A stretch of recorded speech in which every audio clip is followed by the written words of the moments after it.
So now we have a lot going on. The family is out there saying we got to support Carmelo, and the news. You hear the news, and they're talking about self-defense, and how come Kyle Rittenhouse, he allowed his due process, but Carmelo not allowed. Carmelo is allowed. He's getting due process more than any other motherfucker I've ever seen. When they came up with a bail amount for Kyle Rittenhouse, it didn't get lowered. It got raised. And same thing with Daniel Penny on the subway. He choked out that guy, held him for the cops, and the guy dies. They said, here's your bail, and it was never lowered. Karmelo Anthony stabs a white kid, kills him, and his bail gets lowered to the point where he needed $25,000 cash to post a bond. He's out. He's living his life. He's with his family. And the white kid's dead. So the news, of course, is picking up on this. And the black community just has to unite. Doesn't matter what a piece of shit the perp is. They will make it seem like he's the victim. And that's what they're doing. And they're all over the place just spreading bull. And they believe it. They just come up with nonsense, blatant lies, things that have been completely disproven, court testimony that's fake. Here is a black woman. She was doing an Spaces, it looked like. And she talks about Kyle Rittenhouse and what he did and how it's just the same thing. Why is a white boy able to do what he did, and the black kid is what, out on a fraction of the bail? It's like, what are you complaining about? So listen to this idiot, shall you? Say one thing. I just want to answer your question. Who killed who or whatnot. Kyle Rittenhouse was 17 years old, white boy that murdered two or three black kids in Michigan during a protest. He was acquitted on all charges. Jordan Penny, I think that's his name. He choked out that black homeless man on a train in New York recently. Was also acquitted of charges. So, and I guess neither one of those was killed. Stop.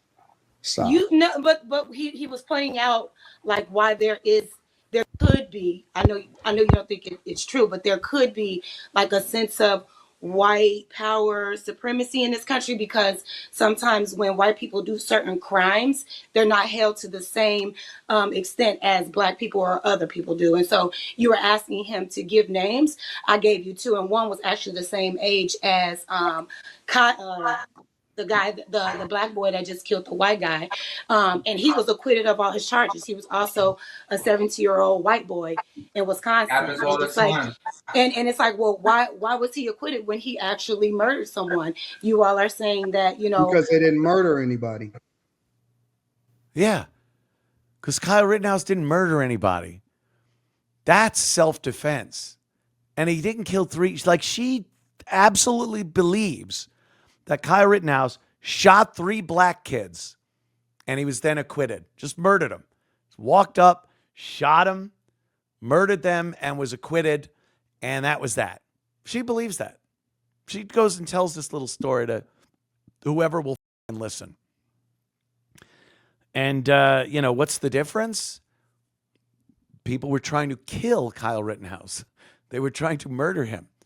There's multiple video sources of people moments, fractions of a second away from killing Kyle Rittenhouse. And if not for his amazing prowess with a AR-15, he would have been dead. He shot a guy's bicep off that was holding a gun that he was going to shoot Kyle with. Another guy came up and was ready to cave Kyle's head in with a skateboard. He shot three black boys.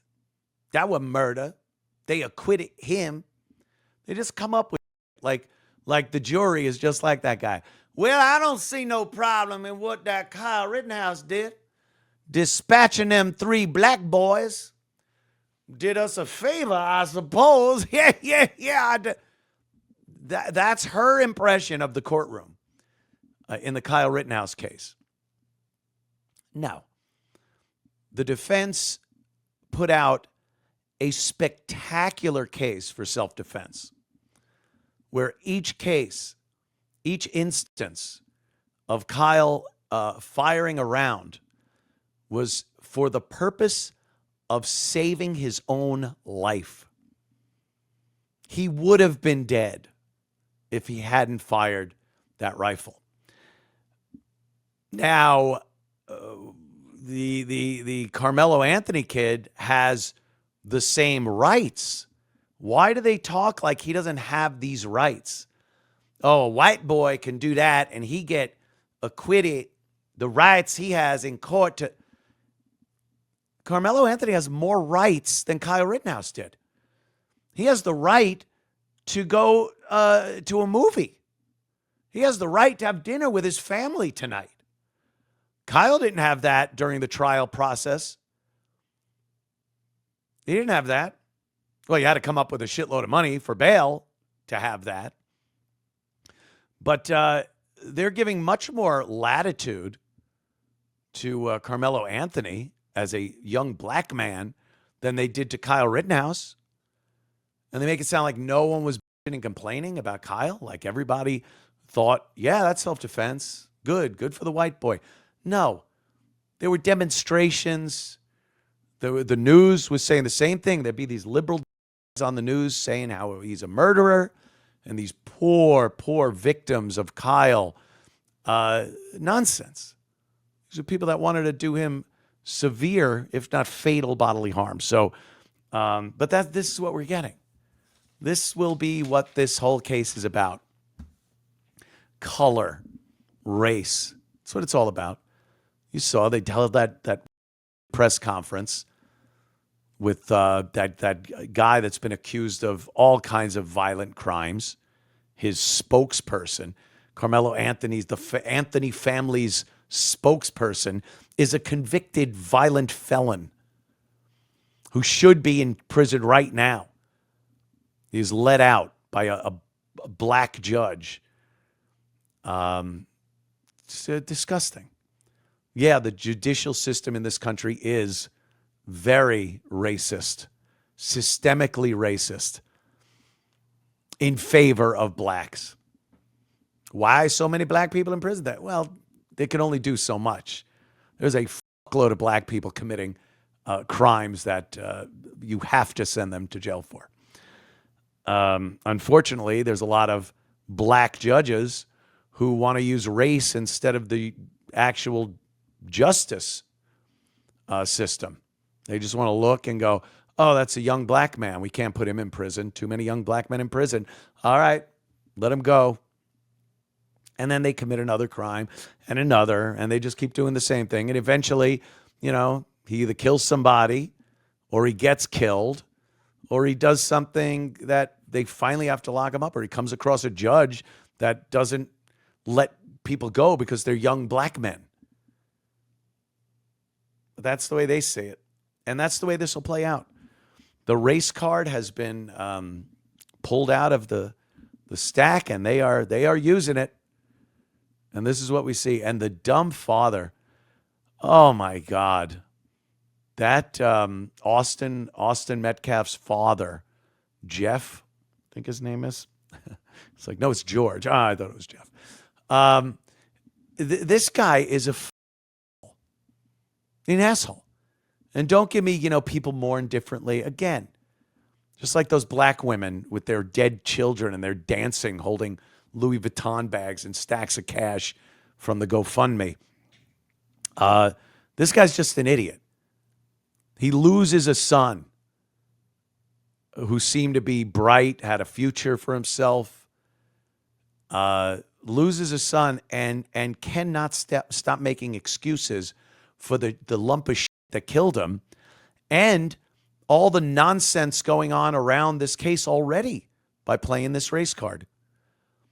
He went to the press conference and he was hoping, he said, to pray with the Anthony family. That killed your son and that family. He wanted to sit and pray with them. Fuck off. And then they told him, fuck off. They said it was insulting and it was a horrible thing that the father shows up, that he shouldn't be around this family. It's a terrible thing. And the father just keeps kissing their black ass and making excuses and being angry at the white people that demonstrated and said, this is terrible, that this black kid kills a white kid. He gets out on low bail and they're playing the race card. People have to pay attention to this case and make sure that justice is served. And the father yelled at them, don't use my son's name and image and for your hate-filled rhetoric of white supremacy. So the father's a jerk-off, an idiot. And he'll never learn. Somebody posted one of his Twitter posts from a while back, and it's him wishing everyone a happy Kwanzaa. Oh, God. Are you? Do you wish everyone a happy Kwanzaa? So he's one of these just brainwashed idiots that literally loses a son to murder from a black kid. And now, yeah, there you go. There's this happy Kwanzaa, everyone. I'll sacrifice my white son for Kwanzaa.